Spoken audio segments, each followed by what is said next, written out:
Your right to say what you think, which you thought was guaranteed by the Constitution, you thought it was your birthright as an American, it's under attack suddenly from all sides, mostly the left.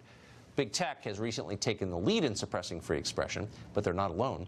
The judiciary also doing its part to muzzle Americans. For years, David Daleiden and the Center for Medical Progress have aggravated the abortion industry by releasing videos that show abortion providers engaged in indefensible practices, like apparently haggling over the price of fetal tissue. What would you expect for intact tissue? What sort of compensation? What sort of... Well, why don't you start by telling me what you're used to paying? Let's just call it choice and end the conversation. Well, that's a clip from an old video, but Daleiden says he could release many more like it. He could not, though, legally, thanks to a gag order placed by a federal judge and Democratic donor called William Orrick. He says the videos somehow pose a public safety risk. David Daleiden joins us tonight. David, thank you for coming on. We're interested in defending speech because it's under attack. How does a single judge have the right to end your First Amendment right, your constitutional right to freedom of expression? He doesn't, Tucker, and that's what's so blatantly unconstitutional about the gag order that Judge William Orrick, at the behest of his friends at Planned Parenthood and the National Abortion Federation, has issued against me and the Center for Medical Progress against releasing the further extensive undercover videotapes that we have of top-level Planned Parenthood abortion doctors and executives networking at the National Abortion Federation's annual meetings. These are some of the biggest abortion trade shows in America that happen every single year.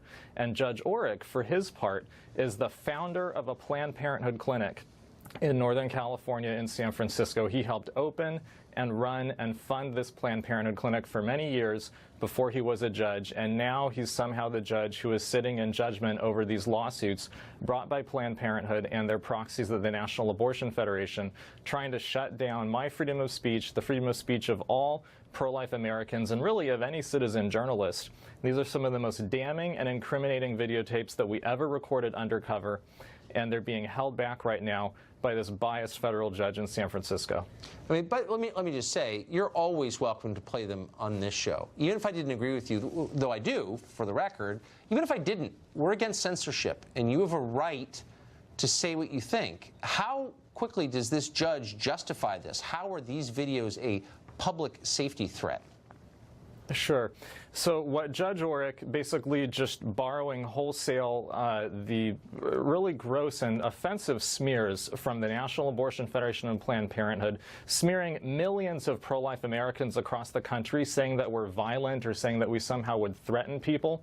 Keep in mind, in the past 3 years, CMP's never released a single videotape that has called for harm to anyone.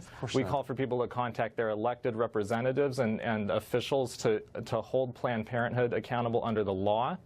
Planned Parenthood, for their part, in the past 3 years, has admitted in documents that we now have that none of their abortion doctors are under threat from these videos. None of them have come to any harm because of these videos. And what they're really worried about, Tucker, is they're afraid that when the public sees what these taxpayer-funded abortion doctors are doing behind closed doors and are doing with taxpayer funding to unborn children, the kinds of transactions over body parts and the other kinds of cover-ups that go on, they're afraid of their business being harmed, and they're afraid of their business being shut down because of the crimes that they engage in. They're the ones who are committing violence, of course. David, thank you very much for joining us tonight.